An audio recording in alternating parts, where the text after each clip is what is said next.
Hey you guys, welcome back to my channel. I am Courtney Renee. If this is your first time tuning in, y'all can pause and hit that subscribe button right now. But anyway, the reason y'all are here watching this video, if you did not read the title, I am going over the questions that I asked you to ask me on Instagram while I was in China, and I am answering your questions. Because I am recording on my phone, I had to write down these questions. I think it's about like 12 or 13 of these questions that you guys have asked me. I'm not going to try to make this video too long. I wrote them down. I didn't really think them out of how I was going to answer these because what's the point of doing that? Hopefully I'm not going to be repeating a lot of answers, but okay, whatever. Let's just get into it. So the first question is, have you came across any Black people? Yes, I have came across Black people while I was over there in Macau. It's not a lot, but I have came across a few.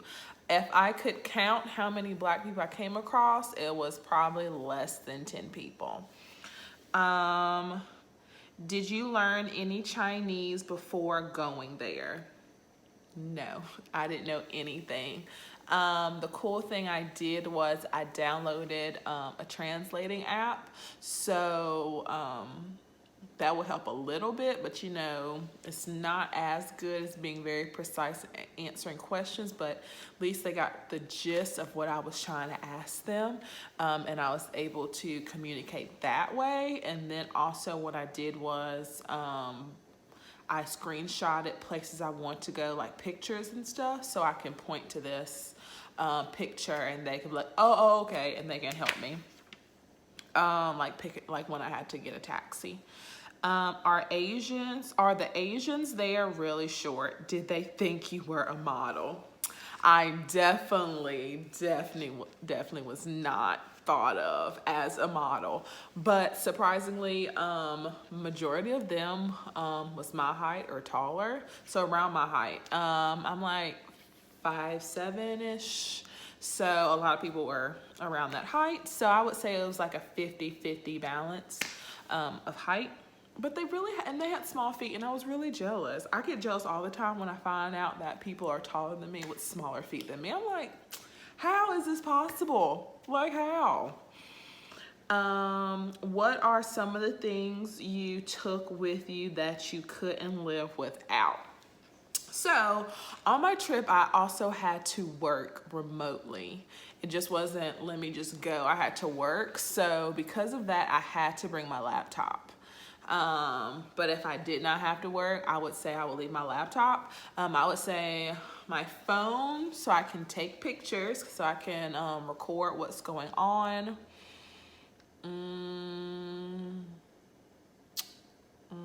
Money, so I can buy stuff. Oh, and makeup. I think it would be those three things. So not including my laptop because I had to do work. So it'll be my cell phone, money, and my makeup. Like I can buy clothes when I get there. So it's just those three things. This other one was just food. I didn't really know what question or how to answer it. So I don't know if they want to know like how was the food, or was there a good variety of food. The food was good. The variety was not a lot. Like when I'm like, if I'm craving for, like say if I'm craving like a burger or something like that, all places don't have burgers. Or if I'm craving pizza, all places does not have pizza. But they all had rice and potatoes with everything. And it was a struggle for me because I cut out a lot of the starches out of my diet just to help me lose weight, because that's one of the biggest things that leads weight gain. So it was pretty hard. And one of the things my sister ordered, it was from Pizza Hut, it was lasagna, and they added potatoes to the lasagna. I was like, what is this? I didn't try it. She tasted it and she said it was pretty good, like because it was flavored like it was, but it wasn't. So it had noodles and it had mashed potatoes on the side. But yeah, they add a lot of starches to it. The prices of the food is much cheaper than here in the United States. I will say that. I did not complain when I had to go to a grocery store or had to go out and get some food. I loved it. And then I like to go to restaurants that are known to the U.S. and I want to go there to see the difference. And one place I enjoy, honestly, was McDonald's. Like, I don't even eat McDonald's here. I think the only thing I get at McDonald's here would be the ice cream cone. What is it? The slushies that they came out with. Because oh my gosh, I was craving slushies the whole time I was there, and I couldn't find slushies. So when I came back to the U.S., I got a slushie. What else I get from McDonald's? I forget, but I don't just go there. But there, like here in the U.S., they have like a fish fillet sandwich, but over there, they had a shrimp sandwich. Y'all, let me tell you, it was delicious. Like, it was delicious. It was so good. I think it was called the EB burger. Yeah, it had whole pieces of shrimp in it. It was fabulous. If I could take it with me and bring it here, I would. It needs to come to the U.S. Anything else about food? No. Oh, but the cool thing is down the street from where I was, it was like a little shopping center. It had a good variety of food. So that was a good way to try something new. And it had a grocery store. What are your top 3 things what are the top 3 things I need to bring to be better prepared for that country? So if you're talking about where I was, Macau, China, 3 things you should do is before coming here, get a conversion app. So you can download how much stuff costs in comparison. So that's a good thing to do. So just in case they want to like overcharge you, only they try to overcharge me something one time and I stopped them. I was like, I add this up. It's this price.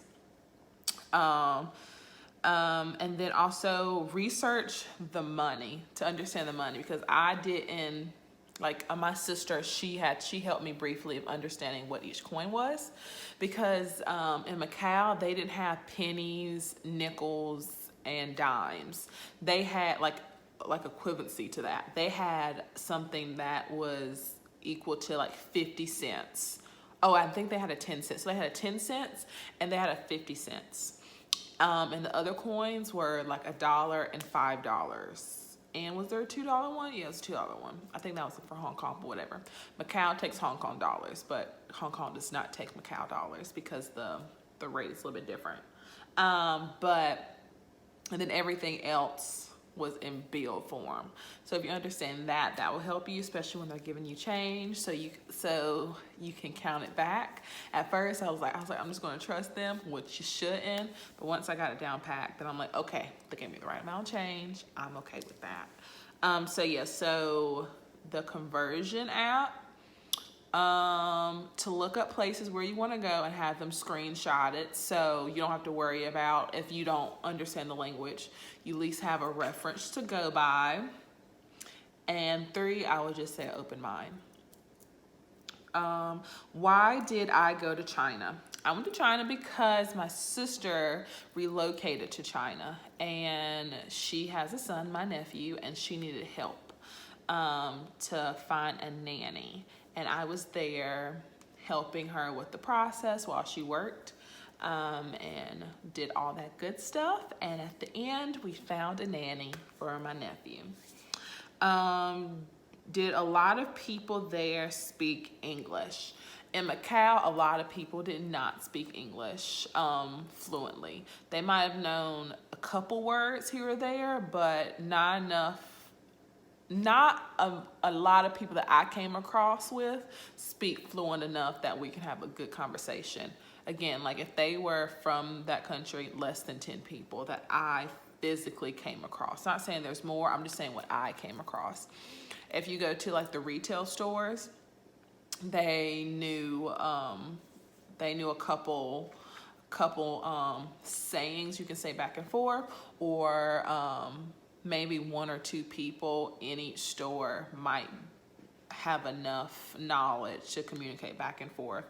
But I did a lot of like hand signs, like, you know, it's like big, small, little, I need to go to the bathroom. Like I did this to show how to go to the bathroom, and stuff like that. How cultured were they over there? I don't understand that question. Like, did they, are they westernized? I don't know if you want that question. Is there a lot of people that isn't Chinese over there? Like, I don't know, but I'm gonna try to answer this question as best of my ability. So cultured wise, I would say when it comes to westernized things, yes, they are cultured. When it comes to like the fashion and being up to that, food, they know about it. It might not be their best interpretation of certain things, but they know that. When I mean interpretation, I'm talking about the places I went to. I'm not judging that country as a whole. It's just the places I went to. Okay, I don't want to offend anybody. When it came to me, me being a Black individual, I got a lot of stares and a lot of people wanting to touch my hair. My sister, she briefly mentioned that, and I didn't really take it into consideration. I was like, okay, whatever, because she would say people would try to touch my nephew's hair. And I was like, what? That's crazy. But then I finally got to see it for myself. It's like they don't even ask or anything like that. They would just come up to my nephew's hair and like pick it or like pat it and just feel the texture. I'm like, you don't do that to strangers. Like, that's just what you don't do. And we came across a lot of that. To her, she was like, yeah, that's a lot. And she has to like tell people no. It was the point we were in a electronics store and my sister was busy doing something. My nephew was beside me, and I looked over and the sales associate decided to touch his hair and pick it. This was her hand, this was my hand. I physically moved it. Like, no, you don't do that. And she was like, oh, I'm sorry. No, don't do stuff like that. So that part. And when they stare at you, they stare at you for a long time. I was out by myself and you know how you stare at someone that is like, look good or something like that, and you just have a long stare, and not saying that they was looking at me like I was looking good, but it was like a long awkward stare like this when I walked by. So I would catch eye contact with them and I'll say hello, and then that would shock them for a second, but they'll just keep on staring. Like, I didn't get it. But I think a lot of them, they could have just seen Black people only on TV and they never seen a Black person in person, but I feel like that's still no excuse to stare at people. Did you make any friends? Y'all know I didn't make no friends, my awkward self. I am an introverted person. Me making friends, it's a struggle, let me just say that. I have plenty of them, but especially making friends in other countries, awkward Coco. What surprised you on your visit? Again, with the hair and the stares. What did you least expect? What did you least expect? Again, the stares and the hair touching. That is what I least expected.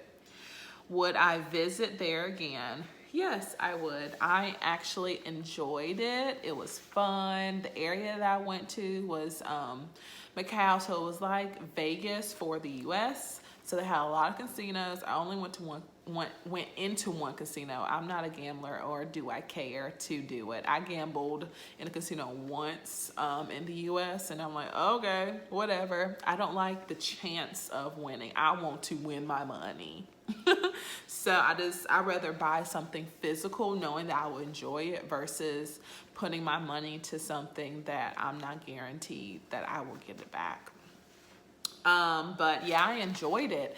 The craziest thing that I did though is my mobile plan. If you watched my vlog, you would have seen that my mobile plan expired when it came to my international data package. So for me to call out or text, it will cost extra money, and I was not doing it. So I still want to go sightseeing, but that would just, you know, like, I prayed extra hard that I didn't have to use my cell phone, or I would try to go and find public areas where they might have Wi-Fi. My sister said you can always find a hotel and they'll have it. Or before I went, I would map out the area. Like when I went to this place called Tapa Village, I mapped out the whole area of where I want to go.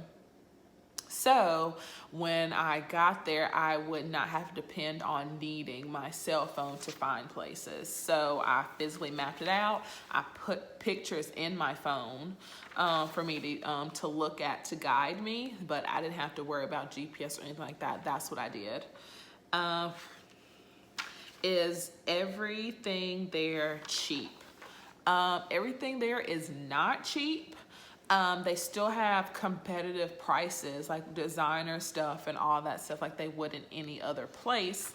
But there are a lot of things that are cheap, again, like food. Some of the clothes are cheap. Like when I came across some retail stuff, because I was thinking they might not have my size, because if you just, like if you look on TV, they tend to like to advertise Asians as always being the small, petite people. Again, like when they probably see black people on TV, they might have a perception of black people, but on TV they're small, petite people. So I was just think that, okay, they might not have it because it's a small location. I went to Hong Kong years ago, and I came across a lot of smaller, petite people, and I didn't really think about going to the retail stores. But because I was in Macau and I seen more people that was similar and built like me, that kind of opened my mind up to, okay, I'm gonna go into a retail store and see. And they had everything my size. Like women, like in the store, the associates kept on showing me stuff. I had to make excuses to not buy stuff. It was so much stuff there.